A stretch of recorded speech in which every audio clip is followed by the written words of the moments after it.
Hello everyone, कैसे हो आप सब। एक बार पुनः स्वागत है आप सभी का हमारे अपने YouTube channel A to Z biology classes पर। एक बार पुनः आज की इस वीडियो में हम आप लोगों के सामने लेकर आए हैं क्लास 12th बायोलॉजी NCERT। देखिए, 2 अंकों वाले महत्वपूर्ण प्रश्न आज की इस वीडियो में हम देखने वाले हैं। कम से कम यहाँ पे हम 5 से 6 ऐसे इंपॉर्टेंट क्वेश्चन समझने वाले हैं जो कि अक्सर आपके एग्जाम में पूछे जाते हैं 2 अंकों में। चलिए सीधे वीडियो को स्टार्ट करते हैं। देखिए, पहला क्वेश्चन है समजात अंग क्या होते हैं, यानी कि होमोलोगस आर्गन्स को एग्जाम्पल सहित समझाने के लिए आपके एग्जाम में पूछा जाता है। तो चलिए देखते हैं होमोलोगस यानी कि समजात अंग क्या होते हैं। देखिए, जंतुओं एवं जीवों के वे अंग या वे संरचनाएं जो कि रचना तथा उत्पत्ति में समानता दर्शाते हैं लेकिन कार्यों में भिन्नता दर्शाते हैं, ऐसे अंगों को ही हम क्या कहते हैं, समजात अंग कहते हैं। तथा अंगों की यह समानता समजातता कहलाती है।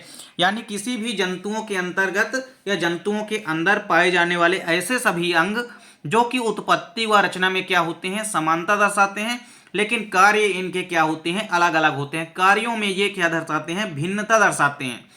अर्थात इस प्रकार की जो समानता होती है वो क्या कहलाती है, समजातता कहलाती है। तो आपको याद रखना है कि जीवों के अंग ऐसे अंग जो कि उत्पत्ति व रचना में क्या होते हैं, समान होते हैं, लेकिन कार्यों में ये भिन्नता दर्शाते हैं, ऐसे सभी अंगों को ही हम क्या कहते हैं, समजात अंग कहते हैं। समजात अंगों के कई सारे एग्जाम्पल हैं, जैसे मेढक के अग्रपाद, घोड़े के अग्रपाद व मनुष्य के हाथ, ये सभी समजात अंगों के एग्जाम्पल हैं। अगला क्वेश्चन है समवर्ती अंग यानी एनालोगस ऑर्गन्स क्या होते हैं, ये हम देखते हैं। तो इसका सेम अपोजिट है। समवर्ती अंगों में क्या होता है कि जंतुओं के सभी ऐसे अंग जो कि उत्पत्ति व रचना में तो भिन्न होते हैं लेकिन कार्यों में समानता दर्शाते हैं। आपने समजात अंगों में क्या देखा कि उत्पत्ति एवं रचना में तो समान होते हैं लेकिन कार्यों में ये भिन्नता दर्शाते थे। लेकिन यहाँ पे समवर्ती अंग में इसका जस्ट उल्टा हो गया। समवर्ती अंग जो होते हैं यह उत्पत्ति एवं रचना में भिन्नता दर्शाते हैं लेकिन ये कार्यों में समानता दर्शाते हैं। ये बात आपको याद रखनी है। और समवर्ती अंगों की एक और चीज याद रखना है कि जीवों में पाई जाने वाली इस प्रकार की जो समवर्ती होती है या समानता होती है, समवर्तीता कहलाती है। मतलब यदि कार्यों में जीव क्या होते हैं, आपस में समान होते हैं, तो इस प्रकार की समानता समवर्तीता कहलाती है।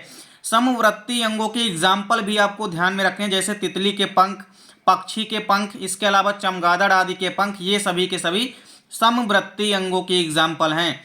इसके बाद देखिए अवशेषी अंगों की यदि हम बात करें यानी वेस्टेज ऑर्गन्स क्या होते हैं, तो अवशेषी अंग देखिए क्या होते हैं, जीवों के शरीर में कुछ ऐसे अंग पाए जाते हैं जिनकी शरीर में कोई आवश्यकता नहीं होती है। इन अंगों को ही हम अवशेषी अंग कहते हैं। देखिए, ऐसा माना जाता है कि पूर्व में ये सक्रिय रहे होंगे लेकिन वातावरण के अनुकूलनों के कारण कालांतर में ये निष्क्रिय हो गए। कहने का मतलब ये है शाब्दिक तौर पे कि कई सारे जीवधारियों के अंदर या एज ए ह्यूमन यदि बात करें, ह्यूमन में भी ऐसे कई सारे अंग पाए जाते हैं जिनकी जो कि बॉडी में उपस्थित तो हैं लेकिन उनका बॉडी में कोई भी फंक्शन या कोई भी कार्य नहीं होता है। अर्थात जीवों के शरीर में पाए जाने वाले ऐसे सभी अंग जो कि जिनकी बॉडी में कोई आवश्यकता नहीं होती फिर भी ये शरीर में पाए जाते हैं, ऐसे अंगों को हम क्या कहते हैं, अवशेषी अंग कहते हैं, या इसको इंग्लिश में हम वेस्टेज ऑर्गन्स कहते हैं। कई सारे एग्जाम्पल, जैसे मनुष्य की जो अपेंडिक्स होती है, इसके अलावा जो पूंछ कशेरुकाएं होती है या आंख की कंजक्टाइवा आदि, ये सभी के सभी ऐसे अंग हैं जिनकी बॉडी में कोई भी आवश्यकता नहीं होती। आपके चेस्टों में उगने वाली जो बाल होती है इनकी भी बॉडी में कोई आवश्यकता नहीं होती है। तो कई सारे बॉडी के ऐसे अंग हैं जिनकी बॉडी में कोई भी आवश्यकता नहीं होती है फिर भी वो हमारे शरीर में पाए जाते हैं। ऐसे अंगों को ही हम क्या कहते हैं, अवशेषी अंग कहते हैं। अगला क्वेश्चन है संयोजक कड़ी किसे कहते हैं, इसको एग्जाम्पल सहित समझाने के लिए आपके एग्जाम में पूछा जाता है। तो संयोजक कड़ी या इसको हम क्या कहते हैं, कनेक्टिंग लिंक कहते हैं। तो संयोजक कड़ी या कनेक्टिंग लिंक देखिए क्या होती है। प्रकृति में कुछ ऐसी जीव जातियां पाई जाती है जिनमें अपने समीप के 2 जीव समूहों या वर्गों के समान लक्षण पाए जाते हैं, जिनमें से एक वर्ग के जीव कम तथा दूसरे वर्ग के जीव के लक्षण अधिक विकसित होते हैं। इन जीव जातियों को ही संयोजक कड़ियां या कनेक्टिंग लिंक कहते हैं। कहने का मतलब ये है कि कोई भी ऐसा जीव या ऐसी स्पीसीज, या आप कह सकते हैं नॉर्मली प्रकृति में ऐसे कई सारे जीव पाए जाते हैं जिनमें आप देखेंगे कि उसके आसपास के 2 वर्गों के लक्षण उस जीव के अंदर मौजूद होते हैं। अर्थात किसी भी जीव में 2 वर्गों के लक्षण यदि मौजूद हैं तो उसे हम क्या कहते हैं, संयोजक कड़ियां कहते हैं। जैसे आप कई सारे एग्जाम्पल देखेंगे, आर्कियोप्टेरिक्स सबसे बढ़िया एग्जाम्पल है। आर्कियोप्टेरिक्स की यदि हम बात करते हैं तो इसका सबसे बड़ी एग्जाम्पल है, यह सरीसृप तथा पक्षी के मध्य की संयोजक कड़ी है। आर्कियोप्टेरिक्स में कुछ लक्षण तो ऐसे होते हैं जो पक्षियों के होते हैं और कुछ लक्षण सरीसृपों के पाए जाते हैं, इसलिए इसे हम आर्कियोप्टेरिक्स को हम सरीसृप तथा पक्षियों के मध्य की कनेक्टिंग लिंक यानी कि संयोजक कड़ी कहते हैं। जैसे आप पाएंगे कि यूग्लिना में भी आप देखेंगे कि उसको सजीव व निर्जीव के बीच की कड़ी कहते हैं। तो इसी प्रकार आर्कियोप्टेरिक्स आपको सबसे बड़ी एग्जाम्पल याद रखना है कि यह सरीसृप तथा पक्षी के मध्य की संयोजक कड़ी कहलाती है। इसके बाद देखिए क्वेश्चन आपके एग्जाम में पूछा जाता है कभी कभी कि एक संकर संकरण क्या होता है, यानी मोनोहाइब्रिड क्रॉस को परिभाषित कीजिए या मोनोहाइब्रिड क्रॉस को समझाइए। एक संकर संकरण क्या होता है? तो देखिए एक संकर संकरण क्या होता है, जैसा कि नाम से स्पष्ट है कि एक संकर संकरण अर्थात आपको याद रखना है कि जब हम दो ऐसे जनकों के मध्य संकरण कराते हैं जिनमें अलग अलग एक जोड़ी विरोधी लक्षण होते हैं, तो यह संकरण जो है एक संकर संकरण कहलाता है। कहने का मतलब यह है कि जब हम किसी एक जोड़ी विपरीत या विरोधी लक्षणों को लेते हैं और उनके मध्य संकरण कराते हैं, तो इस प्रकार के संकरण को हम एक संकर संकरण यानी कि मोनोहाइब्रिड क्रॉस कहते हैं। नॉर्मली तौर पे आप समझ गए होंगे कि यदि हम मान लीजिए कोई एक लक्षण लें, अब एक लक्षण हम कैसा ले सकते हैं, जैसे मान लीजिए कोई मटर का पौधा है, अब मटर के पौधे मान लीजिए लंबे हैं, तो लंबे के लिए हम दो एलील या युग्मक जो लेंगे वो कैपिटल टी होगा, यानी दो जीन या एलील हम लेंगे वो कैपिटल टी होगा लंबे पौधों के लिए, क्योंकि लंबे पौधों को हम इंग्लिश में कहते हैं टॉल और टाल की स्पेलिंग स्टार्ट होती है टी से।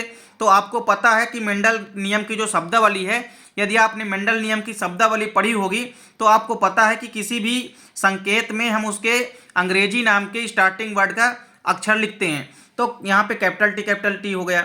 वहीं हमने इसका विपरीत या विरोधी लक्षण क्या लिया, बौने पौधा लिया। तो देखिए लंबे पौधे भी हमने लिए और बौने पौधे भी लिए, तो हमने एक लक्षण ले लिया ना, लक्षण हमने क्या ले लिया, पौधे की लंबाई। तो मटर के जो लंबे पौधे हैं उसके लिए हमने कैपिटल टी लिया और बौने पौधों के लिए हमने स्मॉल टी लिया, यानी हमने एक जोड़ी लक्षण ले लिया। तो एक लक्षण हमने लिया कैपिटल टी और इसका विपरीत या विरोधी लक्षण भी हमने ले लिया, मतलब हमने लंबे पौधे लिए, एक लक्षण हमने लिया लंबे पौधे और उसका विपरीत या विरोधी लक्षण ले लिया बौने पौधे और इनके मध्य हमने क्रॉस कराया। तो इस प्रकार के क्रॉस को हम क्या कहते हैं, मोनोहाइब्रिड क्रॉस। मतलब एक ही जोड़ी विपरीत या विरोधी लक्षणों को यदि हम लें और आपस में यदि संकरण कराएं तो इस प्रकार के संकरण को हम एक संकर संकरण कहते हैं। इसके बाद डाई हाइब्रिड क्रॉस की यदि बात आती है, यानी कि द्विसंकर संकरण की, जैसा कि नाम से स्पष्ट है द्विसंकर संकरण, मतलब इसमें अब हम क्या करेंगे, इसमें हम दो जोड़ी विपरीत या विरोधी लक्षणों को लेंगे और जब हम दो जोड़ी विपरीत या विरोधी लक्षणों को ध्यान में रखकर क्रॉस कराते हैं तो इस प्रकार के संकरण को द्विसंकर संकरण कहते हैं। द्विसंकर संकरण का मतलब है कि हम दो लक्षण लेंगे।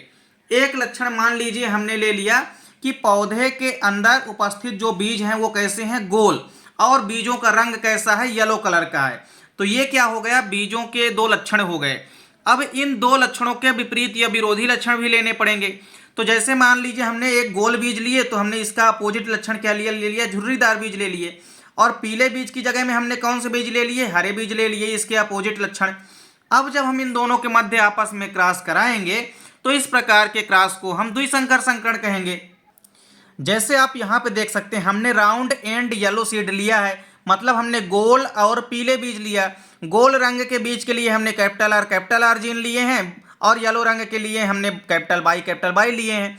वहीं इनके विपरीत या विरोधी लक्षण क्या क्या हो गए, तो हमने गोल बीज की जगह इसका विपरीत लक्षण क्या लिया, झुर्रीदार यानी कि रिंकल्ड सीड लिया, और यहाँ पे येलो कलर के सीड थे तो हमने यहाँ पे हरे कलर के ले लिया। अब दोनों के जो यहाँ पे एलील या युग्मक हम लेंगे, यहाँ पे देख सकते हैं आप कि कैपिटल आर था तो इसका विपरीत या विरोधी लक्षण है, यानी इसका अप्रभावी लक्षण है, तो हम इसके स्मॉल लेटर से प्रदर्शित करेंगे, स्मॉल आर और स्मॉल वाई। तो रिंकल्ड एंड ग्रीन यहाँ पे हमने सीड ले लिया। अब जब हम आपस में इनके मध्य क्रॉस कराएंगे, चूंकि यहाँ पे दो लक्षण है, एक लक्षण क्या है, बीज का मतलब आप साइज कह सकते हैं कैसा है, गोलाकार झुर्रीकार, और दूसरा क्या है यहाँ पे बीज का कलर। तो हमने यहाँ पे दो लक्षण लिए हैं और दोनों लक्षण का हमने विपरीत व विरोधी लक्षण भी ले लिया है और हम इनके मध्य क्रॉस करा रहे हैं। तो इस प्रकार के क्रॉस को हम क्या कहते हैं, डाई हाइब्रिड क्रॉस। कहने का मतलब ये है कि यदि आप दो जोड़ी विपरीत या विरोधी लक्षणों के जोड़ों को ध्यान में रखकर क्रॉस कराते हैं तो इस प्रकार के संकरण को हम द्विसंकर संकरण कहते हैं। मतलब दो लक्षण आप लें और उन दोनों ही लक्षणों के आप विपरीत या विरोधी लक्षण लें और उनके मध्य यदि आप क्रॉस कराएंगे तो इस प्रकार के क्रॉस को हम क्या कहेंगे, डाई हाइब्रिड क्रॉस। इसके बाद देखिए ट्राई हाइब्रिड क्रॉस यानी त्रिसंकर संकरण की यदि बात आती है तो सेम जैसा आपने मोनो हाइब्रिड और डाई हाइब्रिड क्रॉस देखा है उसी प्रकार ट्राई हाइब्रिड क्रॉस है। ट्राई हाइब्रिड क्रॉस में बस फर्क इतना आ जाएगा कि यहाँ पे हम लक्षण कितने लेंगे, 3, और तीनों ही लक्षण के विपरीत या विरोधी लक्षण लेंगे। मतलब उन 3 लक्षणों को तो हम लेंगे ही, साथ ही उनके विपरीत लक्षण भी लेंगे और उनके मध्य आपस में क्रॉस कराएंगे और इस प्रकार से प्राप्त संकरण को हम क्या कहेंगे, त्रिसंकर संकरण यानी कि ट्राई हाइब्रिड क्रॉस। आप देख सकते हैं यहाँ पे हमने 3 लक्षण लिए हैं। एक लक्षण हमने क्या लिया कि मटर के पौधे कैसे लंबे, यानी एक लक्षण हमने लंबाई के अकॉर्डिंग लिया। दूसरा हमने क्या लिया, गोल, बीज कैसे हैं गोल, तो ये दूसरा लक्षण हो गया। फिर बीज का रंग कैसा है, येलो, मतलब हमने 3 लक्षण ले लिए। तो लंबे बीजों के लिए हमने यहाँ पे जीन प्रारूप क्या लिया, कैपिटल टी। गोल के लिए हमने क्या लिया, कैपिटल आर। और बाई के लिए हमने क्या लिया, कैपिटल बाई। और इन तीनों का ही विपरीत या विरोधी लक्षणों के लिए हम जो जीन प्रारूप लेंगे वो क्या हो जाएंगे, इनके स्मॉल लेटर हो जाएंगे। तो कैपिटल टी की जगह आ गया स्मॉल टी। कैपिटल आर की जगह आ गया स्मॉल आर। कैपिटल बाई की जगह में यहाँ पे आ गई स्मॉल बाई। तो इस प्रकार से हमने 3 लक्षण यहाँ पे लिए हैं और तीनों ही लक्षण के हमने विपरीत या विरोधी लक्षण भी ले लिए हैं और आपस में जब हम क्रॉस कराते हैं तो इस प्रकार के क्रॉस को हम क्या कहते हैं, ट्राई हाइब्रिड क्रॉस, क्योंकि 3 लक्षणों को ध्यान में रख करके क्रॉस कराया गया है। तो इस प्रकार के क्रॉस को हम त्रिसंकर संकरण कहते हैं। यहाँ पे जितने भी मोस्ट इंपोर्टेंट क्वेश्चन है, उम्मीद करता हूं दोस्तों वीडियो पसंद आई होगी। दोस्तों इसके पहले भी हमने कई सारे 2 अंकों वाले इंपॉर्टेंट क्वेश्चन की वीडियो आपको प्रोवाइड करा दी है। अभी तक आप यदि नहीं देखे हैं तो आप प्लेलिस्ट में जाकर के देख सकते हैं। उम्मीद करते हैं दोस्तों वीडियो पसंद आई होगी। दोस्तों वीडियो अच्छी लगे तो लाइक और कमेंट जरूर कीजिए, साथ ही साथ दोस्तों के बीच ज्यादा से ज्यादा वीडियो को शेयर कीजिए। मिलते हैं दोस्तों नेक्स्ट वीडियो में, तब तक के लिए जय हिंद, वंदे मातरम।